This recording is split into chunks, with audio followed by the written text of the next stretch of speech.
untuk mencapai apa yang dicita-citakan. Ada orang yang di dalam berusaha mencapai cita-citanya tetap berpegang teguh kepada kaedah dan norma-norma yang harus dipatuhinya, baik itu norma-norma kehidupan bermasyarakat, berbangsa dan bernegara, lebih-lebih lagi itu menyangkut norma-norma kehidupan beragama. Artinya, di dalam mencapai cita-citanya, dia tetap menghormati dan mentaati halal haram, mengenal hak dan batil, tahu mana yang boleh dan mana yang tidak boleh. Tetapi di lain pihak, tidak jarang, bahkan banyak sekali orang-orang yang di dalam usaha mencapai cita-citanya terjebak dalam prinsip menghalalkan segala macam cara untuk mencapai satu tujuan. Tidak ada lagi kaedah dan norma-norma yang harus ditaatinya. Ia tidak peduli dengan halal dan haram. Ia tidak kenal hak dan batil. Ia tidak tahu mana yang boleh dan mana yang tidak boleh. Segala cara dilaksanakan asal tujuan tercapai. Maka lahirlah orang-orang yang mengambil jalan pintas dan potong kompas dalam usaha mencapai apa yang menjadi cita-cita dan tujuan dalam kehidupannya. Begitulah kita lihat dalam kehidupan ini. Yang di bawah ingin cepat naik ke atas, sementara yang di atas bertahan tidak mau turun dari tahta dan singgasananya. Maka terjadilah benturan-benturan nilai dan kepentingan. Terbentuklah klik, klan, grup, dan sindikat-sindikat yang menyerupai mafia, di mana nilai objektivitas sudah sangat sulit ditemukan. Yang celakanya lagi, lahirlah budaya jilat-menjilat, upeti, dan lain sebagainya, asal tujuan bisa tercapai. Sementara itu yang miskin ingin cepat menjadi kaya, sedang yang kaya ingin menjadi lebih kaya lagi. Kalau boleh tidak hanya sekedar dia saja yang kaya, anaknya harus kaya, cucunya tidak boleh miskin dan kere, bahkan cucu daripada cucunya pun harus jadi orang-orang kaya. Ini keinginan yang wajar. Setiap orang tua tentu tidak ingin meninggalkan anak cucunya dalam keadaan miskin dan terlunta-lunta. Yang tidak wajar kalau keinginan itu membuat orang lalu menghalalkan segala macam cara, menyalahgunakan fasilitas yang dimilikinya, apalagi kalau dia berada dalam satu posisi di mana seharusnya dia memberikan contoh dan keteladanan.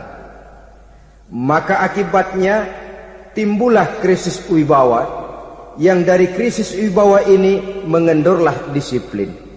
Sesungguhnya orang lalai, orang tidak mau berdisiplin karena di mukanya, di matanya, dalam pandangannya tidak ada lagi orang yang dianggapnya berwibawa. Dan wibawa itu hilang oleh karena orang merasa tidak ada keteladanan yang patut dijadikan contoh dalam kehidupannya. Inilah sesuatu yang kurang dirasakan di zaman kita sekarang ini. Bukan kurangnya teori, bukan kurangnya segala macam kaedah dan dalil, tetapi yang kita rasakan sekarang ini kurangnya contoh dan keteladanan dari orang-orang yang seharusnya memberikan contoh dan keteladanan itu. Berangkat dari sejarah dan kehidupan Rasulullah sallallahu alaihi wasallam, keberhasilan yang beliau peroleh, salah satu dasar utamanya ialah satunya kata dan perbuatan. Tidak bermental ganda, tidak bermain minyak di atas air, tidak menggunting dalam lipatan. Lidahnya adalah hatinya, ucapannya adalah perbuatannya, dan apa yang beliau ajarkan kepada orang lain, beliaulah pelaksana pertamanya. Saudara-saudara kaum muslimin rahimakumullah. Sementara itu pada sisi lain, yang miskin ingin cepat menjadi kaya, maka ia terjebak dalam prinsip tujuan menghalalkan cara apapun saja dilaksanakan asal dia bisa segera menjadi kaya. Maka salah satu jalan yang banyak dilaksanakan orang untuk mencapai kekayaan tanpa harus peras keringat dan banting tulang seperti umumnya orang, adalah melalui satu jenis permainan yang umumnya kita kenal dengan nama judi. Ada dua bentuk dan pola daripada judi. Walaupun seiring dengan kemajuan ilmu pengetahuan dan teknologi canggih, peradaban manusia semakin tinggi, maka jenis macam judi yang dimainkan oleh manusia ikut-ikut menjadi canggih. Tetapi pada umumnya ada dua jenis macam judi itu. Pertama, ada judi yang dilakukan secara langsung, dalam arti seorang petaruh berhadapan dengan bandar atau orang berhadapan dengan orang. Dari judi yang dilaksanakan secara langsung ini, efek negatif yang segera bisa kita lihat dengan nyata. Pertama, timbulnya rasa dendam dan permusuhan. Walaupun orang nampak duduk berhadap-hadapan, walaupun kelihatannya mereka tertawa satu sama lain, tapi yakinlah itu cuma sekedar kulit saja. Pikiran yang ada dalam benak tiap-tiap orang yang terlibat dalam perjudian tidak lain ialah, bagaimana saya bisa mengalahkan lawan main saya? Akibatnya tentu bisa kita pastikan, akan timbullah dendam dan permusuhan bagi yang kalah, akan timbullah rasa sombong dan menganggap remeh orang lain bagi yang menang. Yang kedua, lalainya orang kepada apa yang menjadi tanggung jawab dan kewajibannya. Orang bisa lupa kepada anak dan istri. Kalau kepada anak dan istri saja sudah bisa lupa, apalagi kepada yang lain, sebab anak dan istri memang merupakan bagian daripada kehidupan kita. Konon lagi saudara, konon lagi keluarga yang lain, anak istri saja bisa terlupakan oleh penyakit dan permainan yang bernama judi ini. Yang ketiga, hilangnya rasa sayang kepada harta. Harta yang didapatnya dengan peras keringat dan banting tulang, mungkin pergi pagi dan pulang sore. Setibanya dia di meja judi, apalagi uang tadi sudah bertukar dengan dalam bentuk koin, maka rasa sayang kepada harta itu tidak akan pernah ada lagi. Tetapi saudara-saudara, bagaimanapun juga, judi dalam artian langsung semacam ini hanya melibatkan orang-orang tertentu. Artinya selektif. Ada judi yang lebih berbahaya daripada jenis ini, perjudian massal. Taruhlah roulette dan kasino itu judi. Tetapi judi jenis roulette dan kasino ini bahayanya hanya untuk orang-orang tertentu yang memang sudah mapan, kelompok elit. Masa iya bocah angon di kampung main roulette? Apa ia yang tinggal di pinggir kali kenal kasino? Ya entahlah kalau kasino Prambos ya. Dari judi massal semacam ini lahirlah penyakit yang dinamakan tulul amal. Tulul amal, orang yang terlalu panjang angan-angan. Bukan tidak boleh orang bercita-cita, sebab cita-cita itu perlu. Katanya manusia tidak makan masih bisa hidup 1 bulan lebih. Manusia tidak minum masih bisa hidup 3 hari lebih. Tapi manusia tidak punya cita-cita 1 jam pun dia tidak akan bisa hidup. Karena faktor yang membuat kita bergairah menghadapi kehidupan, faktor yang mendorong kita untuk tetap berusaha dan tegar menghadapi resiko, karena adanya cita-cita di dalam kehidupan kita. Tetapi cita-cita tanpa direalisir dengan usaha, cita-cita yang tidak berangkat dari kemampuan yang ada, pada akhirnya hanya akan merupakan cita-cita yang mengawang, tidak akan terwujud dalam kenyataan, dan akan membentuk manusia menjadi orang yang tulul amal, panjang angan-angan, terlalu muluk keinginan, tidak berangkat dari kemampuan dan kesanggupan yang ada pada dirinya sendiri. Maka penyakit inilah yang telah menghasilkan dan melahirkan penghayal-penghayal kelas berat, tukang-tukang ngelamun kelas tinggi yang hidup di angkasa luar. Dan sejarah belum pernah mencatat ada orang menjadi kaya karena judi, itu belum pernah. Saudara lihat saja orang kaya yang namanya Adnan Khashoggi, orang kaya yang namanya Henry Ford, orang kaya yang namanya Aristotle Onassis, orang kaya yang namanya David Rockefeller. Itu seluruhnya menjadi kaya bukan karena mereka terlibat dalam perjudian, tapi karena kerja keras, peras keringat, banting tulang. Dan itu dimulai sejak mereka masih remaja. Sehingga memang ada pepatah, ini baik sekali saya kira. Berpikirlah kamu di waktu pagi, bekerjalah kamu di waktu siang, makanlah di waktu sore, dan tidurlah di waktu malam. Berpikir di waktu pagi artinya belajar di kala muda. Bekerjalah di waktu siang artinya amalkan ilmu itu kalau sudah dewasa. Makanlah di waktu sore, hari tua nanti tinggal menikmati hasilnya. Tidurlah di waktu malam, maksudnya kalau mati, matilah dengan tenang. Logikanya berkaitan. Kalau pagi kita tidak mau berpikir, nanti siang kita tidak akan bisa bekerja. Kalau siang kita tidak mau bekerja, nanti sore makan apa? Kalau sore kita tidak makan, alamat malam tidak bisa tidur. Itu logika. Kalau di kala remaja dan muda kita hanya santai saja, maka hari dewasa kita akan menghadapi hidup ini dengan penuh kebingungan. Kalau hari dewasa penuh dengan kebingungan, alamat hari tua terlunta-lunta. Kalau hari tua terlunta-lunta, kita tidak akan bisa mati dengan tenang meninggalkan alam fana ini. Saudara-saudara kaum muslimin rahimakumullah. Sehingga ada pepatah mengatakan, many a great man start as a newspaper boy, katanya. Banyak orang besar yang mulai pekerjaannya dengan menjual koran. Artinya berangkat dari A. Banyak pengusaha mobil yang memulai pekerjaannya dari tukang cuci mobil, tapi lalu bertahap dan tegar menghadapi kenyataan, sehingga proses demi proses dia hadapi dengan tegar, dengan tabah, dengan sabar, dengan ulet, sampai kepada membuahkan hasil. Kita ingin pintas, kayaknya mau, usahanya tidak mau.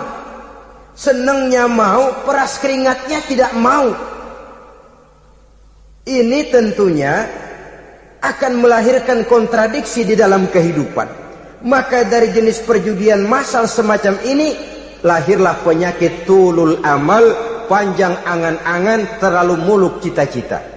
Bayangkan saja, kalau ini terjadi secara massal, menimpa nasib rakyat kita di pedesaan yang jauh dari keramaian. Tiap hari mereka didina-bobokkan oleh gambaran tentang akan diperolehnya uang dalam jumlah yang banyak, dengan angka nol yang berentet. Tiap hari mereka melihat angka-angka itu. Mereka lambat laun akan terseret dalam arus tulul amal ini.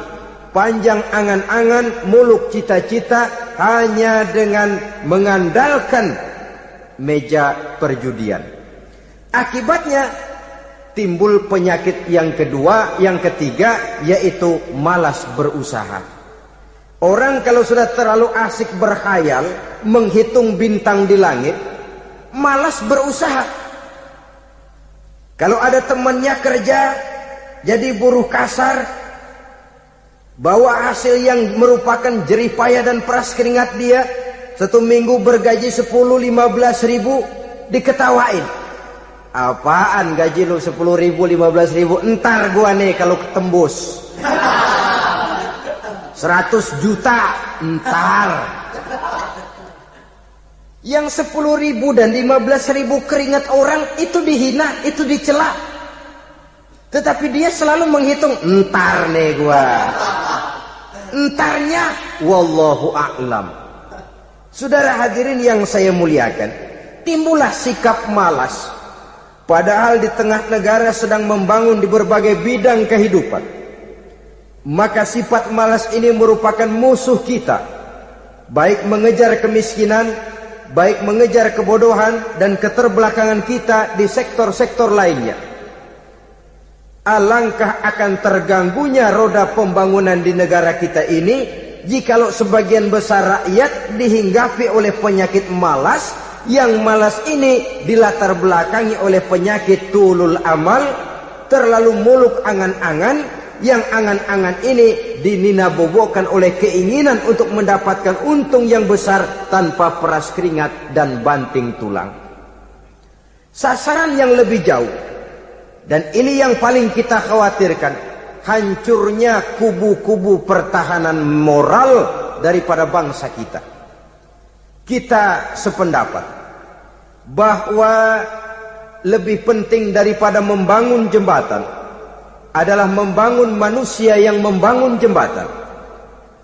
Bahwa lebih penting daripada mengaspal jalan raya adalah membangun mental manusia yang melaksanakan pengaspalan itu. Dengan kata lain, membangun dan mempersiapkan manusia pembangunan. Tanpa itu, maka saya merasa khawatir kalau nanti kita tidak akan sampai kepada target yang kita harapkan oleh karena kandas di tengah jalan. Saudara-saudara kaum muslimin rahimakumullah, Islam sebagai agama yang mengajarkan manusia untuk berusaha dan mengeluarkan segala kemampuan untuk melaksanakan segala usahanya itu, sangat membenci sifat malas, sangat membenci sifat tulul amal atau panjang angan-angan.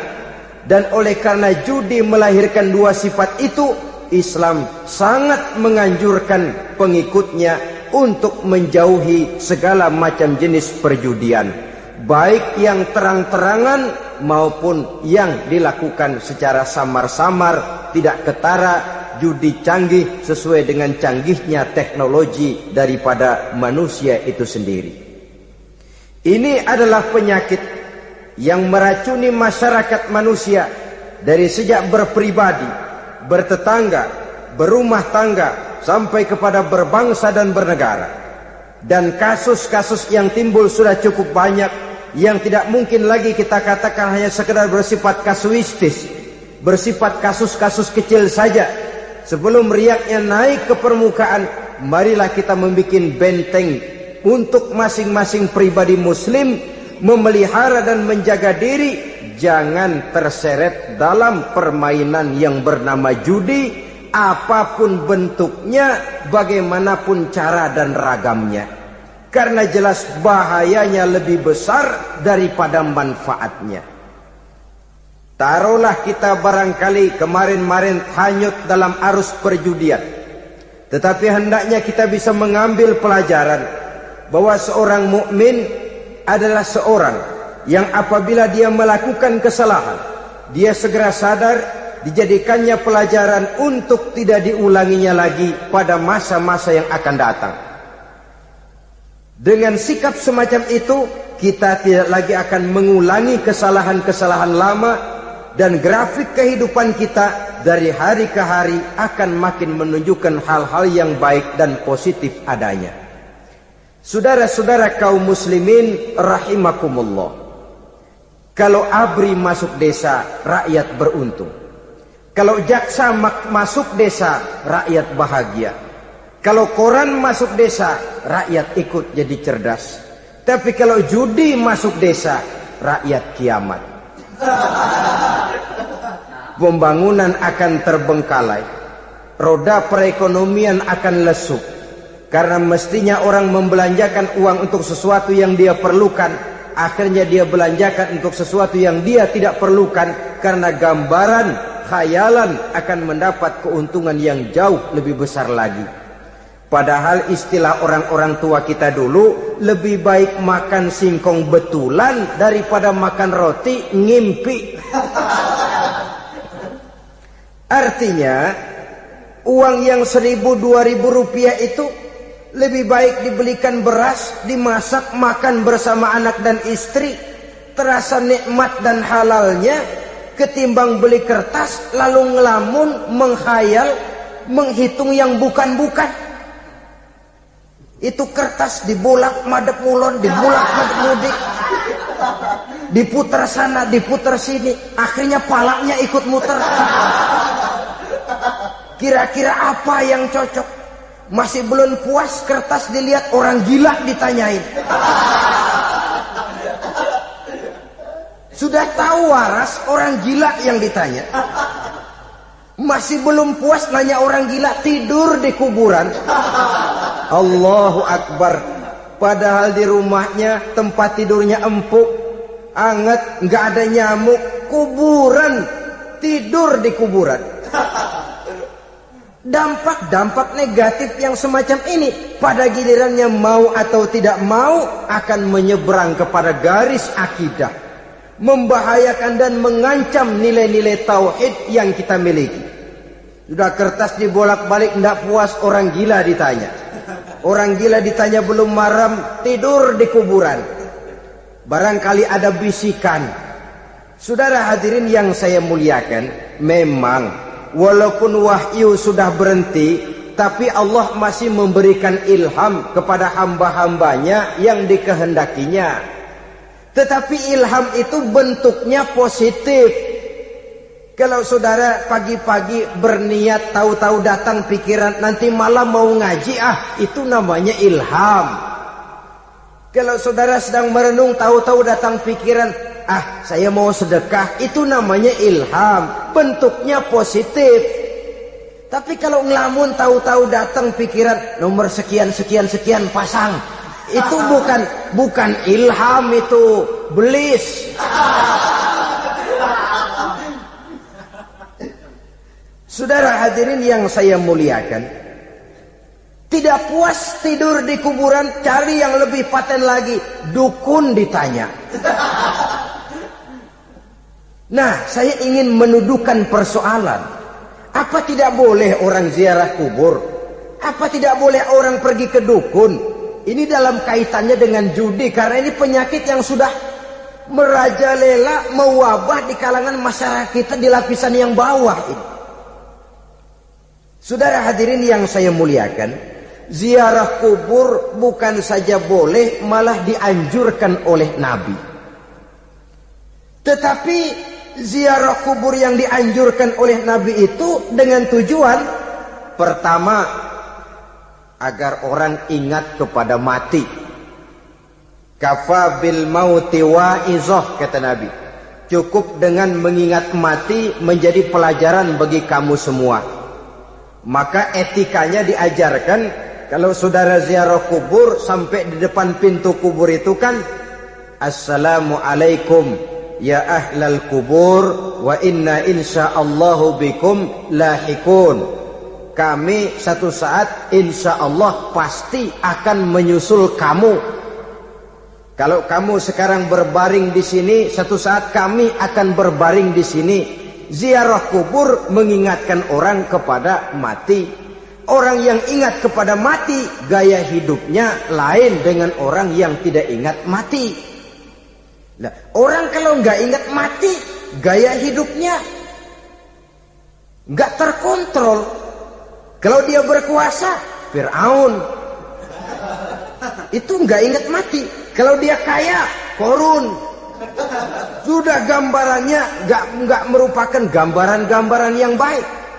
Orang yang ingat mati, dia berkuasa, dia berlaku adil. Satu saat saya akan mati dan ini akan dimintakan pertanggungan jawab. Orang kaya ingat mati, dia akan jadi pemurah. Kenapa? Kalau saya diberikan ilmu, pertanyaan akhirat cuma satu, ilmumu kau amalkan untuk apa? Kalau saya diberikan umur panjang, pertanyaan akhirat cuma satu, umurmu kau habiskan di mana? Tapi jikalau saya diberikan harta, pertanyaan akhirat ada dua. Hartamu kau dapat dari mana, kau belanjakan kemana? Depannya ditanya, belakangnya ditanya. Dapat dari mana, dibelanjain kemana? Sebab dua-duanya berkaitan dengan kegiatan. Kadang-kadang dapatnya dari jalan yang baik, tapi keluarnya ke tempat yang tidak baik, itu pun tidak betul. Atau dapatnya dari yang tidak baik tapi dibelanjakan untuk yang baik, itu pun tidak bisa diterima. Oleh karenanya, dengan mengingat mati, gaya hidup seseorang jadi terkontrol karenanya. Yang kedua, dianjurkan kita untuk berziarah kubur itu mendoakan orang-orang yang sudah meninggal. Mal mayyitu fi qabrihi illa kal gharikil mutaghawis, kata Nabi. Orang yang sudah meninggal itu di alam barzahnya adalah seperti orang yang tenggelam di lautan, menunggu doa dari keluarganya yang masih hidup. Apakah itu anaknya, kemenakannya, cucunya, dan lain sebagainya. Adapun yang kalau kita ziarahi itu kuburnya orang-orang yang kita tahu merupakan orang soleh, orang yang berjiwa bersih, yang kita kenal ketakwaannya kepada Allah Subhanahu wa ta'ala, tidak ada salahnya kita bertabarruk, asal jangan dengan satu keyakinan bahwa dia secara mandiri bisa mendoakan kita. Dia hanya bisa melakukan itu hanya dengan izin Allah. Nah, umumnya orang kalau sudah ziarah ke kubur-kubur keramat itu Allahnya kelupaan. Itu yang dikhawatirkan merusak dan mengganggu akidah. Sehingga di awal-awal perkembangan Islam, Nabi pernah melarang orang ziarah kubur itu. Ini bisa kita simak dari hadis, kuntu nahaitukum an ziyaratil qabri fazuruha. Dahulu aku pernah melarang kamu untuk ziarah kubur. Adapun sekarang kalau mau ziarah, ziarahlah kamu. Kata-kata dulu aku pernah melarang kamu itu menggambarkan bahwa pada permulaan perkembangan Islam, nilai keimanan para sahabat masih rapuh, masih lemah, masih memerlukan pembinaan. Sehingga kalau mereka sering ke kubur, dikhawatirkan mereka minta kepada kubur. Tetapi tatkala nilai keimanannya sudah mapan, sudah kuat, kata Rasul, fazuruha. Adapun sekarang kalau mau pergi berziarah, ziarahlah kamu. Saudara hadirin yang saya muliakan. Mas siapa Aska? Jadi jangan melupakan Allah. Saya bisa saja berkata, kalau saya misalnya pakai cincin, lalu saya bilang, saya sejak pakai cincin ini, jangan anak gadis, nenek-nenek ngelihat saya lemes. Atau sejak pakai cincin ini, dagangan laris bener. Cincin itu yang menggelincirkan akidah. Untuk tidak tergelincir, orang harus tidak melupakan Allah. Dia bisa berkata, alhamdulillah, Allah memberikan keistimewaan kepada batu cincin saya. Batu cincinnya tidak apa-apa, Allah yang memberikan keistimewaan.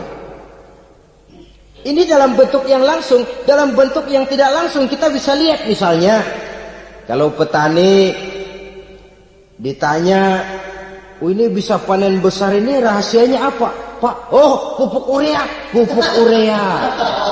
Nah, Allah nomor 16. Seorang petani yang baik keimanannya, dia akan berkata, kami bisa panen besar karena izin Allah. Lah, kalau pupuknya mah pakai pupuk urea, izin Allahnya dahulu, baru kemudian pupuknya nyusul. Jadi sebenarnya bukan cuma pergi ke dukun yang bisa merusak keimanan, pergi ke dokter juga bisa loh merusak keimanan. Kalau berkeyakinan bahwa dokter itulah yang memberikan sembuh, kenapa akidah saudara tidak tergelincir karenanya? Dokter hanya memberikan obat dan resep, sembuh itu datangnya dari Allah. Ini yang diungkapkan lewat lisan Nabi Ibrahim alaihissalam, wa idza maridtu fahuwa yashfini. Apabila aku sakit, dialah Allah yang memberikan sembuh. Memberikan sembuh. Jangan juga menyalahartikan ayat ini. Ada ayat begini sakit terus nekat. Udah nggak usah berobat dah, memang penyakit dari Tuhan. Ntar waktunya baik ya baik ya. Udah ampeg terus dah. Orang yang berobat saja belum tentu sembuh, apalagi yang tidak berobat. Sama juga orang nggak sembahyang kita ajakin ngotot, lo juga yang sembahyang belum tentu masuk surga katanya. Lah yang sembahyang belum tentu masuk surga, bagaimana cengoran lu yang nggak sembahyang?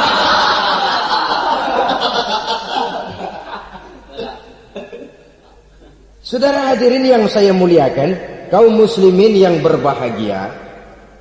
Jadi dengan demikian, maka jangan menghilangkan Allah. Kita, ajaran pokok dalam Islam adalah ajaran tentang tauhid. Nah, tauhid ini menyangkut mengesahkan Allah, baik di dalam zatnya, baik di dalam sifatnya, baik di dalam perbuatannya, baik di dalam beribadah kepadanya. Tauhid dalam ibadah itu ada. Tauhid dalam zat artinya zat Allah itu tidak tersusun, tidak terdiri dari bagian-bagian yang bisa dipecah-pecah. Ya seperti kita ini kan ada kepala, ada kaki, ada tangan. Allah tidak tersusun zatnya dari bagian-bagian. Esa zatnya tidak bisa dibagi-bagi. Esa sifatnya artinya Allah itu sifatnya tidak pernah berubah. Sejak dahulu sampai sekarang Allah itu cinta kepada orang beriman yang melakukan kebaikan. Dan Allah benci kepada orang kufur yang melakukan kejahatan. Mustahil satu saat Allah berubah. Orang kufur yang berbuat kejahatan didemenin, orang mukmin yang berbuat kebaikan dikeselin. Misalnya tahun 2000 Tuhan giliran jengkel sama orang mukmin. Itu mustahil, dia esa di dalam sifatnya. Lain dengan sifat kita manusia, sifat kita ini kan relatif. Ada saatnya kita senang, lain saat yang kita senang betul kita caci maki. Hari ini kita caci maki, besok kita puji. Lihat teman kaya, habis kita omongin. Boleh jadi dia kaya, kenapa? Dukunnya 36. Begitu kita habis caci maki begitu, dia datang ngasih duit sama kita. Cacian itu bisa berubah menjadi pujian. Lu ya emang bukan main dah. Sifat kita itu relatif, bisa terpengaruh oleh situasi dan kondisi. Saudara hadirin yang saya hormati, kaum muslimin yang berbahagia, Allah juga esa di dalam perbuatannya. Artinya di dalam menciptakan apapun yang akan diciptakan oleh Allah, di dalam melakukan apapun yang akan dilakukan oleh Allah, tidak terikat kepada faktor lain, tidak memerlukan bantuan lain. Dia adalah mutlak. Nah, kemudian kita mengesahkan Allah dalam zatnya, mengesahkan Allah dalam sifatnya, mengesahkan Allah dalam perbuatannya. Belum tentu berarti kita mengesahkan Allah dalam ibadahnya. Sebab banyak orang yang yakin betul Allah itu esa, teguh dengan pendiriannya. Tuhan lu siapa? Allah. Allah bagaimana? Esa. Bagaimana kalau dua? Kagak. Tiga? Enggak. Mantap. Soal tahlil paten. Tapi dalam ibadah kadang-kadang dia tidak mentauhidkan Allah. Ini makna wa ma umiru illa liya'budullaha mukhlisin. Kami tidak memerintahkan kepadamu kecuali untuk beribadah kepadaku, kata Allah, dengan ikhlas. Beribadah kepada Allah dengan ikhlas itu artinya apa? Beribadah hanya untuk Allah saja. Nah, kalau hanya untuk Allah saja, lalu kita minta berdoa di depan kuburan orang yang soleh, apa syirik? Tidak syirik. Kalau kita berkeyakinan bahwa orang tempat kita memanjatkan doa itu hanya bisa mendoakan kita dengan izin Allah. Dia sendiri tidak punya kekuasaan apa-apa. Tanpa izin Allah dia tidak bisa berbuat apa-apa. Itu tidak menyebabkan orang menjadi syirik. Sama saja dengan kalau saya berkata tadi, alhamdulillah Allah telah memberikan keistimewaan kepada batu cincin saya. Apa salahnya Allah memberikan keistimewaan kepada benda-benda mati? Allah memberikan keistimewaan kepada Hajar Aswad, benda mati. Allah memberikan keistimewaan kepada Masjidil Haram, benda mati. Allah memberikan keistimewaan kepada Ka'bah, benda mati. Orang tawaf keliling Ka'bah, sembahyang di Masjidil Haram, sujud menghadap kepada Ka'bah. Apakah jadi syirik? Tidak. Kita tidak menyembah Ka'bahnya, kita menyembah yang punya Ka'bah itu. Nah, di sini kita lihat bahwa fungsi Ka'bah hanya merupakan wasilah. Tapi kalau Allahnya kita hilangkan, jadilah kita penyembah batu. Hanya saja batu itu berbentuk 4 bernama Ka'bah. Sa'i, orang yang melaksanakan haji, lari-lari antara Safa dan Marwah, amalan apa itu? Seakan-akan kita menghormati bukit-bukit, gunung-gunung. Tapi bukan itu yang kita tuju dalam pelaksanaan sa'i itu. Yang kita tuju adalah ini perintah Allah. Allahnya yang diutamakan. Maka hal semacam ini tidak menyebabkan orang menjadi syirik dan tergelincir dari tauhid. Tapi kalau ziarah kubur dengan niat cari buntutan, cari nomor yang cocok, ini niatnya saja sudah salah. Nah, kalau berangkat dengan niat yang salah, sampai di sana saya yakin, seyakin-yakinnya amalannya pasti salah. Lah, kubur yang diziarahin bukan kubur orang soleh. Ya mana ada orang soleh ngasih kode buntut.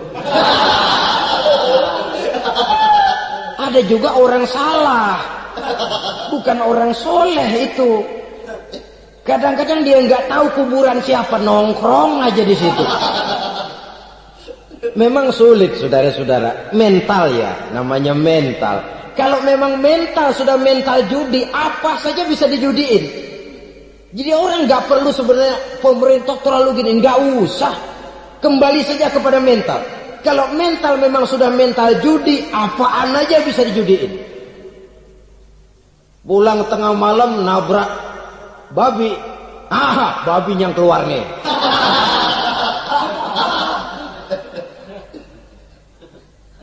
Mobil lewat nomornya bisa dijudiin. Bajai lewat, bajai bisa dijudiin. Mental. Kalau memang mental sudah mental judi, apapun saja bisa dijudikan. Saudara hadirin yang saya muliakan, lalu bagaimana dengan dukun? Ya, saudara hadirin, pergi ke dukun hakikatnya sama dengan pergi ke dokter. Orang berusaha melaksanakan yang namanya syariat, hakikatnya kembalikan kepada Allah. Syariatnya kita laksanakan. Tetapi, nah ini tetapi. Yang pertama, saudara harus tahu betul dukunnya itu. Bayang apa enggak? Agamanya kuat apa enggak? Sebab, ya tentu tidak ada dukun yang jelek. Karena pada umumnya, penyakit dukun itu kan nyohor. Iklan lewat koleha-kolehanya. Kita bisul kecil, datang. Kata dukun, ini si kecil kemarin bisul kayak kelapa 5 menit baik. 5 menit padahal kemarin kagak ada yang datang. Diolah sedemikian rupa supaya orang mantap. Jadi jangan asal sembarangan. Kadang-kadang lihat potongan dukunnya aja kita ngeri. Mukanya sudah kremot, nggak pernah tersentuh air wudhu. Jangankan air wudhu, mandi aja jarang. Yang kayak begini yang dipegang mati-matian, yang dipercayai habis-habisan, akan kita kemanakan tauhid kita ini? Apalagi kalau perginya sudah dengan niat mencari nomor yang jitu. Itu saya katakan lagi tadi, berangkat saja sudah dengan niat yang salah. Orang berusaha silakan. Sama juga kita ke dokter. Oleh dokter kan setelah diperiksa penyakit kita, lalu dianalisa, oh ini penyakitnya ini. Kemudian diberikan obat. Lah, obat itu kan tentu ada aturan minumnya tuh. Yang kapsul ini sehari 3 kali, yang tablet ini sehari 2 kali. Kalau kita minumnya kelebihan, overdosis namanya. Saking pengen cepet baik, sekali minum 10 tablet. Ya memang nggak sakit-sakit lagi, tapi nggak hidup sudah. Habis. Kita pun dalam melaksanakan amalan hidup beragama begitu. Saudara datang kepada kiai, orang-orang soleh, meminta amalan, wiridan, itu jangan sampai overdosis.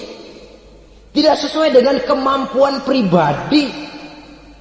Wong masih SD sudah minta matematika kelas SMP, celeng.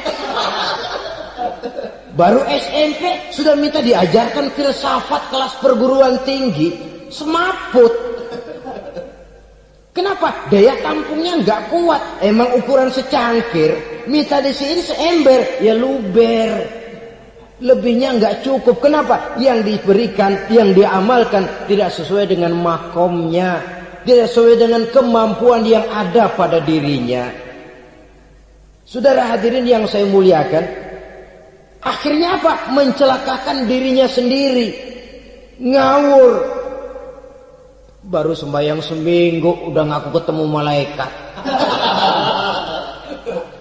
Sembahyang ditemenin malaikat lah, sembahyang baru seminggu mulai. Itu malaikat iseng amat. Ya walaupun kalau Allah izinkan tidak mustahil, tapi kan tidak logik. Orang yang melaksanakan ibadah puluhan tahun memerlukan riyadhah dan latihan, khusyuk dan tawadhu, penuh tazallul, merendahkan diri di hadapan Allah, belum tentu mendapat karunia yang semacam itu. Saudara hadirin yang saya muliakan, jadi dengan kata lain, yang pertama, lihatlah dulu kualitas dukun yang akan saudara datangi itu. Ini kualitas black apa kualitas white, aspal apa cat putih. Sehingga jangan sampai kita salah pilih. Sebab biasanya orang kalau sudah hanyut di kali, rumput pun dia pegangin. Dia tahu kalau rumput tidak akan bisa menahan bobot badannya, tapi karena posisinya posisi terjepit, rumput pun dia pegang. Ini satu gambaran psikologis betapa orang dalam keadaan panik, kepepet, kejepit, yang tidak mestinya dipegang pun akan dipegangnya juga. Walaupun dia tahu itu tidak akan bisa menahan bobot badannya, namun dipegangnya juga. Oleh karenanya, yang pertama, lihat dulu kualitas dukunnya. Yang kedua, saudara-saudara, jangan berkeyakinan bahwa dukun itulah yang memberikan permintaan saudara. Si dukun hanya bisa dengan izin Allah. Nah ini kuncinya. Kalau izin Allahnya dihilangkan, dan ini yang jarang. Biasanya kalau kita diajak ke dukun, di sono aja no paten banget, abah ano, abah ini, abah ano, abah. Lah, lalu pikiran kita kan terfokus. Dikala itulah kita mulai menyampingkan Allah. Di situ yang dikhawatirkan nilai tauhid kita jadi tergoyah karenanya. Bahwa orang yang kita datangi, yang kita kenal kesolehan dan ketakwaannya, hanya bisa memberikan pertolongan dengan izin Allah. Dengan izin Allah dia doakan kita dan doanya kabul. Dengan izin Allah dia penuhi hajat kita dan hajat kita jadi terlaksana, jadi kenyataan dengan izin Allah. Sebab Allah itu memberikan keistimewaan. Ada waktu istimewa, ada tempat istimewa, ada jam istimewa. Kenapa sih sedekah hari Jumat dengan sedekah hari Kamis pahalanya kok lebih besar hari Jumat? Karena itu waktu istimewa. Kenapa untuk sembahyang sunnah dianjurkan sepertiga malam yang terakhir? Karena itu waktu istimewa.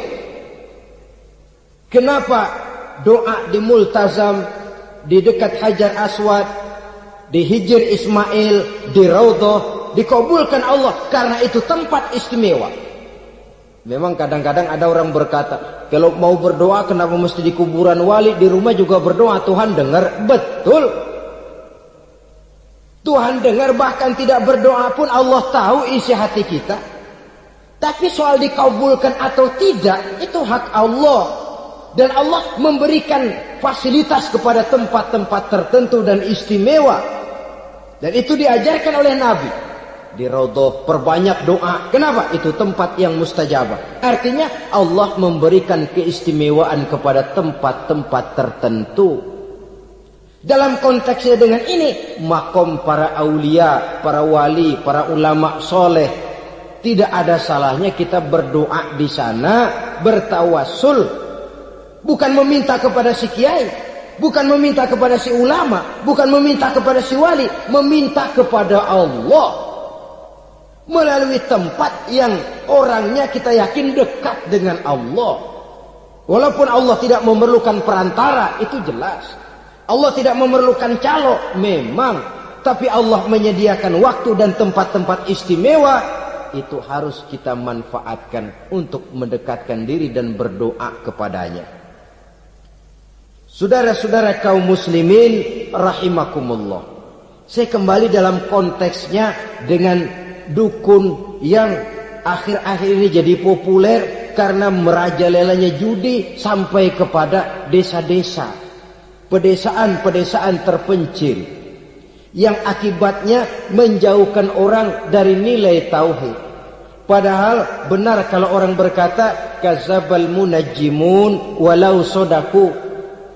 Tukang-tukang ramal itu bohong walaupun benar.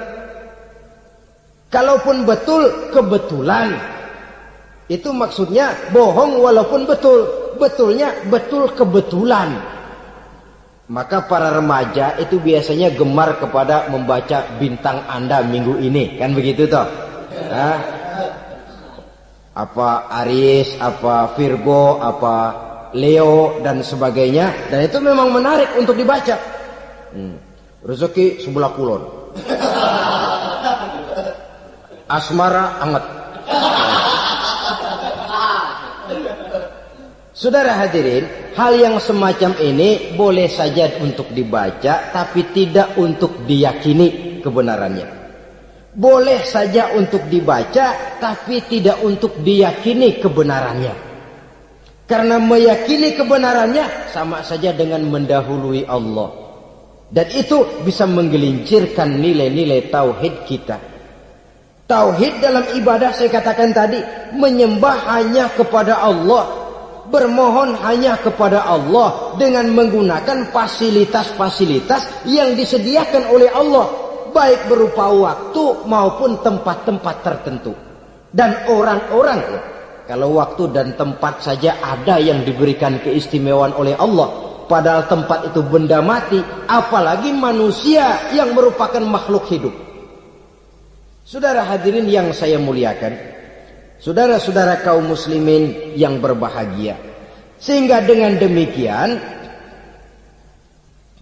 kita tetap menjaga nilai-nilai akidah. Dan dengan ini syariat kita laksanakan tanpa membuang hakikat. Sebab hakikat tanpa syariat itu kosong. Syariat tanpa hakikat juga tidak ada tujuan.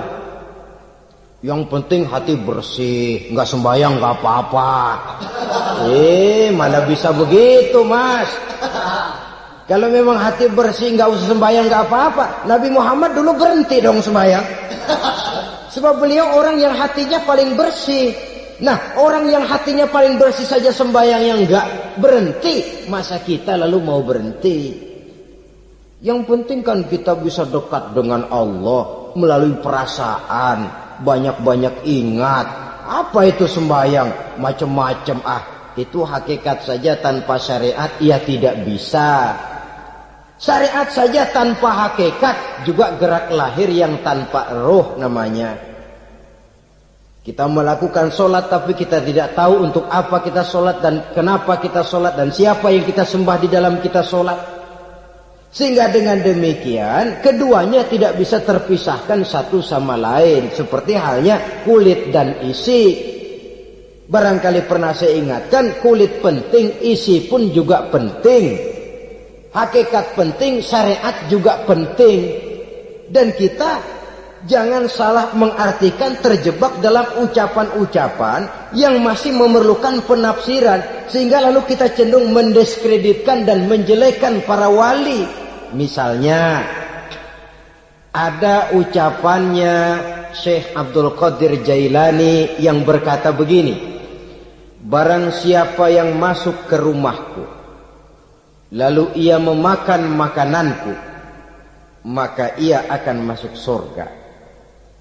Ini kalau ucapan ini dipahami secara apa adanya, ya jelas orang bisa tergelincir. Tapi kalau ditafsirkan secara betul, siapa yang masuk ke dalam rumahku? Di mana rumah Syekh Abdul Qadir? Di mana umumnya rumah para wali? Di masjid. Jadi siapa yang masuk ke dalam rumahku? Masjid. Lah kalau sudah di dalam masjid, makanannya apa? Getuk. Tentu saja tidak. Kalau sudah di masjid itu ya makanannya ya wirid, zikir, tahajud, baca Quran, paling kurang iktikaf. Jadi siapa yang masuk ke masjid lalu dia sujud, wirid, zikir, ya jelas saja surga.